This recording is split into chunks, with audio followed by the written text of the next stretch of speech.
जे म्हणतोय प्रत्येक मराठी माणसाचं हे कर्तव्य आहे की या वेळेला ही लढाई प्रत्येकाची असायला पाहिजे. आणि मला असं वाटतंय की त्या पद्धतीची जागरूकता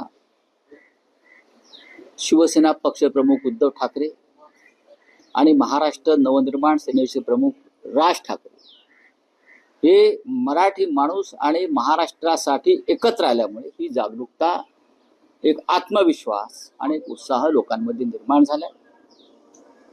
आम्ही मुंबईसह 29 महानगरपालिकेच्या लढाईमध्ये उतरायला सज्ज. बोले तुम्ही आमच्यावर पाठीमागून वार करा, पैशाचा खेळ करा, पण आम्ही आमची लढाई लढणार.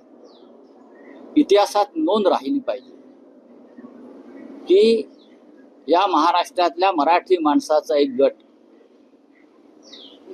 मुंबई मराठी माणसापासून तोडण्यासाठी, उद्योगपतींना देण्यासाठी असुसलेला असताना शिवसेना महाराष्ट्र नवनिर्माण सेनेतले लोक हे मुंबई वाचवायला, मराठी माणसाच्या हातात मुंबई राहण्यासाठी शौर्यानं, धैर्यानं या लढाईमध्ये उतरले होते. ही इतिहासात नोंद राहील आणि त्यानंतरच लोकांना कळेल गद्दार कोण या महाराष्ट्राचे आणि खुद्दार कोण. पण सर, तुमची अधिकृत युतीची घोषणा अजून झालेली नाही, जागा वाटपाची झाली, ते झालेलं आहे का किंवा ते कधी होऊ शकतं? तुम्ही महायुती हा प्रश्न विचारता का?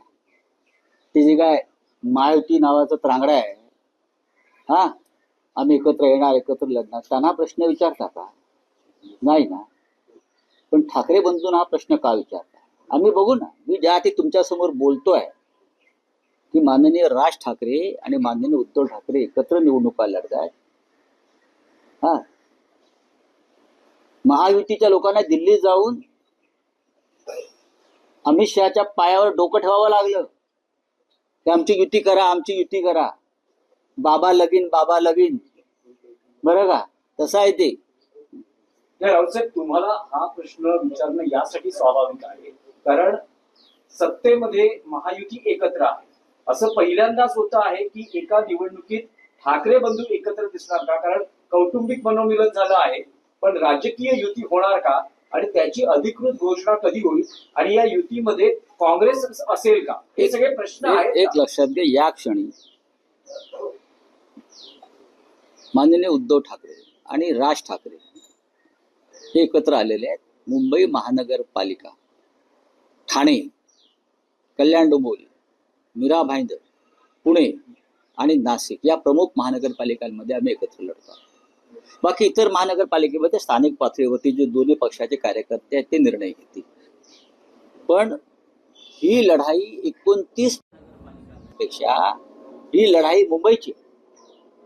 संयुक्त महाराष्ट्राच्या लढ्यामध्ये मुख्य लढाई मुंबईची होती.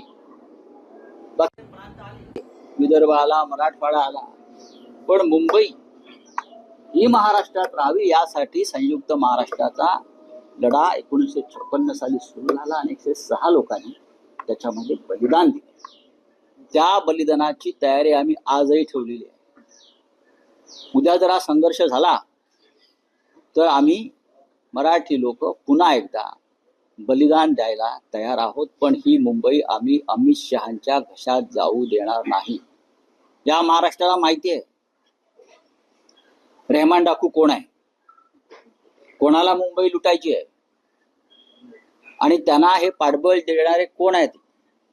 या मुंबईचं कराचीतील लॅरी शहर कोणी केलेलं आहे अड्डा, या अख्ख्या मुंबईला माहिती आहे, महाराष्ट्राला माहिती आहे आणि देशाला माहिती आहे. एवढंच सांगतो मी तुम्हाला.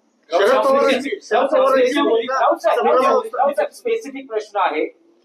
उद्धव ठाकरे, राज ठाकरे यांच्या राजकीय युतीची अधिकृत घोषणा कधी होणार? येत्या आठवड्यामध्ये ती घोषणा व्हायला हरकत नाही.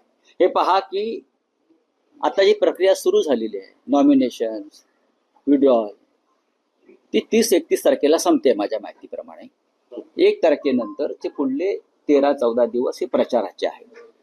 आता जे 2 पक्ष प्रमुख एकत्र येतात त्यांचा काहीतरी कार्यक्रम ठरलेला असेल ना घोषणा करण्याचा की हे आम्ही एकत्र आहोत. अशा पद्धतीने आम्ही जागा वाटप केलेलं आहे.